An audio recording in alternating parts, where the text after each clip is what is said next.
Você já tentou fazer um planejamento bem bonitinho, bem estruturado, com várias metas, vários planos, vários sonhos, até um vision board bem bonito, mas no final das contas você acabou perdendo energia, não conseguiu executar tudo aquilo que você planejou? E não foi porque você desistiu ou porque você não colocou energia demais nesse projeto. Pode ter certeza, o que faltou nessa estruturação de planejamento foi a tua essência. Faltou você. No vídeo de hoje eu quero te mostrar como é que eu executo meu planejamento anual detalhadamente para que você possa inserir na tua rotina se fizer sentido, mas o principal e que eu vou deixar para o final desse vídeo, que é o mais importante, é te explicar o porquê que tantos planejamentos, embora sejam feitos de forma bem estruturada e bem detalhada, falham no final das contas.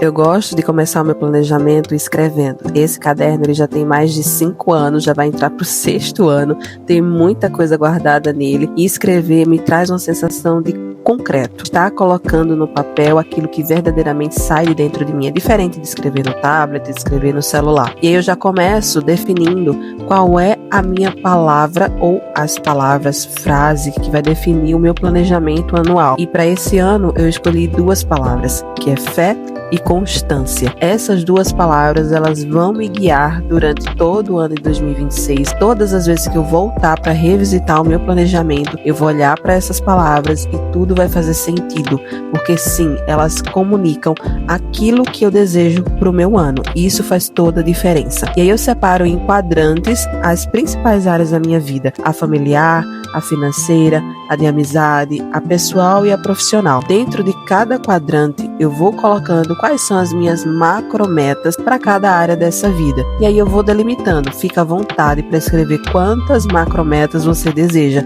Agora presta atenção. Antes de você definir essas metas, analisa se realmente elas fazem sentido para serem executadas em 1 ano ou em mais tempo no longo prazo.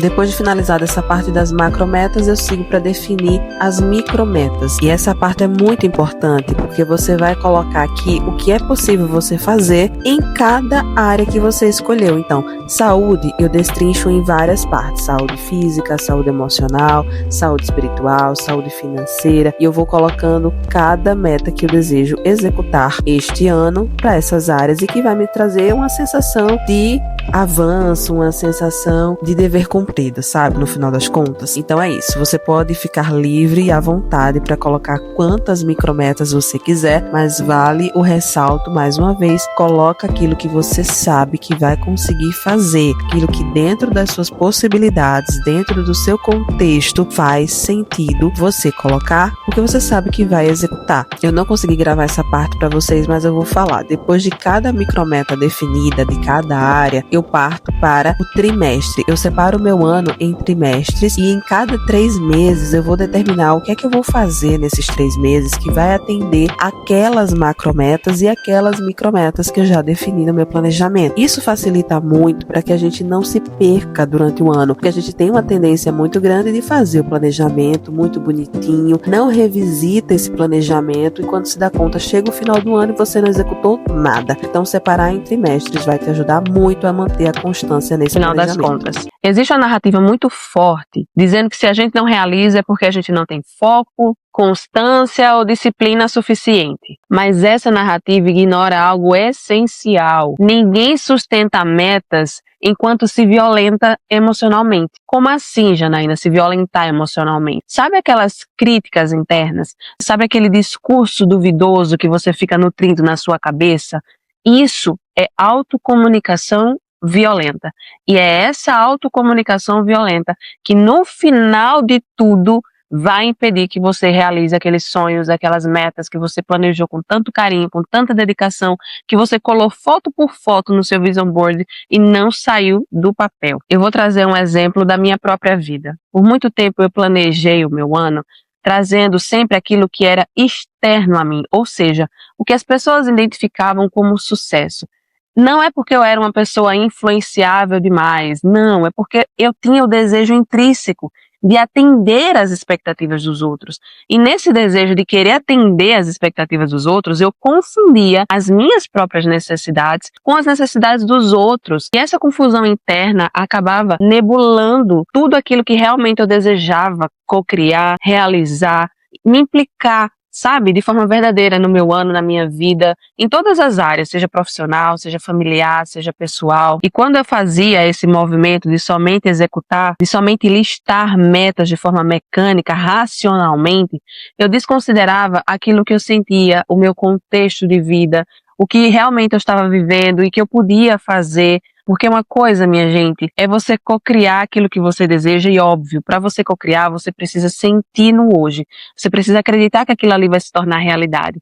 Mas você também precisa considerar os fatores da sua vida atual, ou seja, o que você pode fazer no hoje para atingir aquela meta. Talvez as metas que você esteja colocando para um ano sejam metas de longo prazo. Precisem de mais tempo para maturar. E por isso que elas não conseguem avançar no curto prazo e você acaba se frustrando, achando que o problema é você, achando que você não dá conta, achando que você não é merecedora e começa a criar um monte de confusão dentro da sua cabeça, um monte de comunicação violenta, autocomunicação violenta e se destruindo ao longo do tempo, perdendo a credibilidade em si mesma e não fazendo aquilo que somente você pode fazer por você. Quando a gente cria o nosso planejamento baseado nas expectativas dos outros, a gente vem carregado de medo, a gente vem carregada de expectativas, a gente vem carregada de comparação, sabe?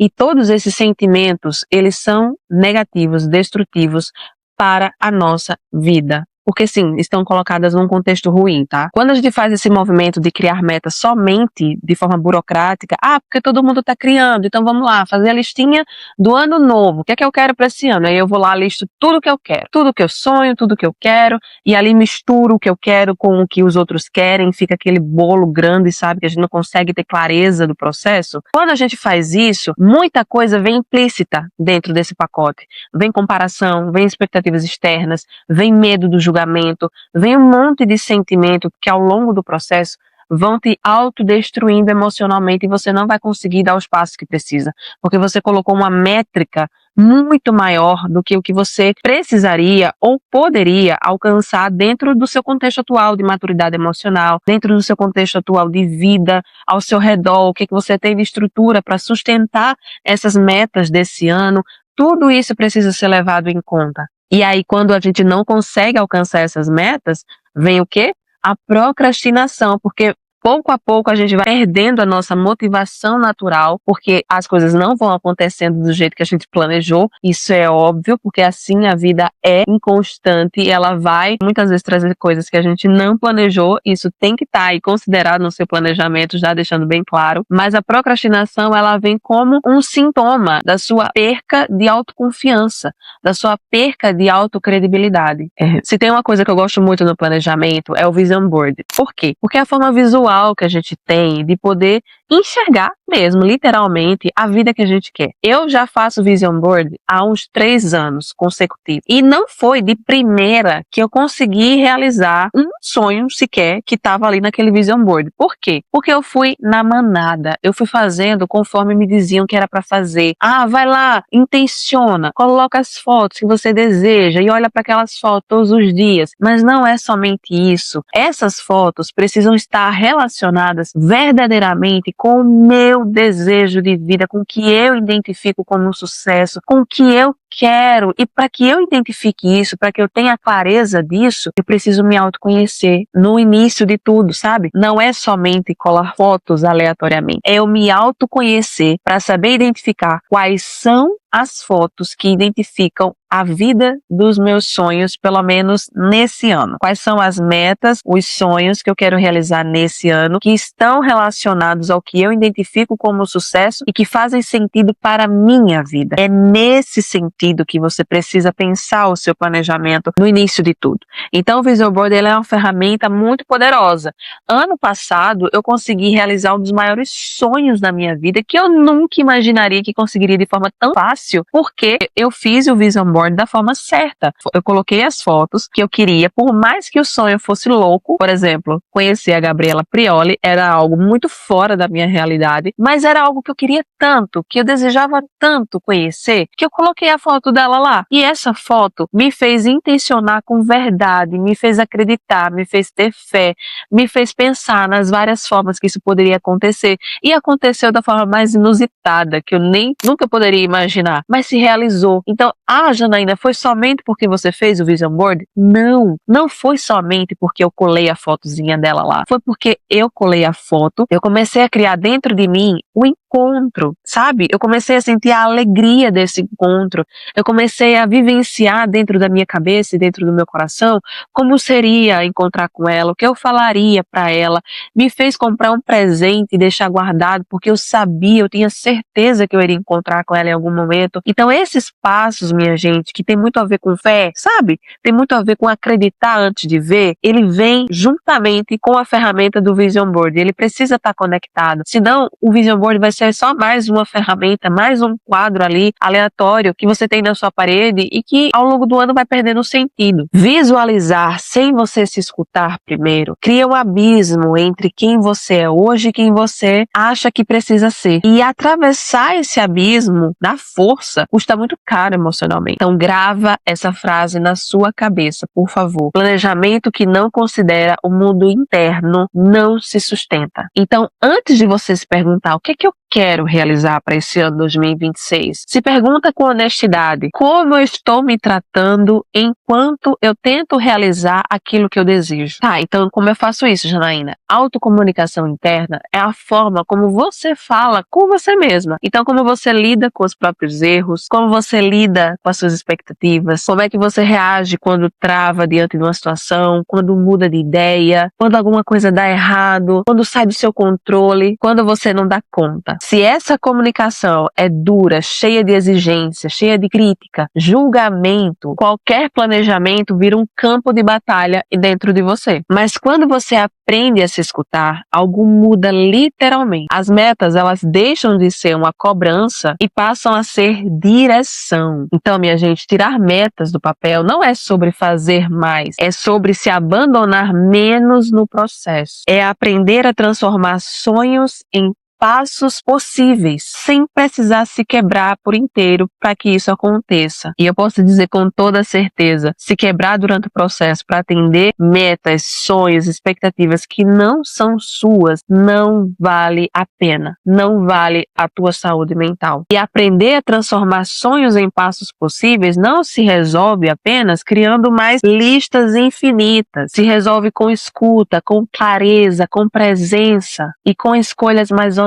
Nos próximos dias eu vou aprofundar sobre esse tema de forma mais guiada e prática. Se você sente que sabe o que quer, mas não consegue sustentar, se cobra demais enquanto planeja, ou já desistiu de fazer metas e planejamento por causa do cansaço emocional, eu criei um grupo no WhatsApp para compartilhar os próximos passos sobre esse processo para aprender a se autoescutar antes de se cobrar. O grupo é silencioso, cuidadoso, com um conteúdo intencional. Se fizer sentido para você, o link está aqui na descrição desse vídeo. Planejar pode ser um ato de autocuidado, mas só quando ele começa por dentro. Que os seus sonhos não sejam mais um lugar onde você se machuca, que eles sejam um lugar onde você aprende a ficar. Eu espero que você tenha gostado desse vídeo. Comenta aqui se ele fez sentido, se essas dicas te ajudaram a construir o teu planejamento, e eu te espero no grupo do WhatsApp para a gente dar continuidade e aprofundar mais sobre esse tema. Um cheiro e até o próximo vídeo.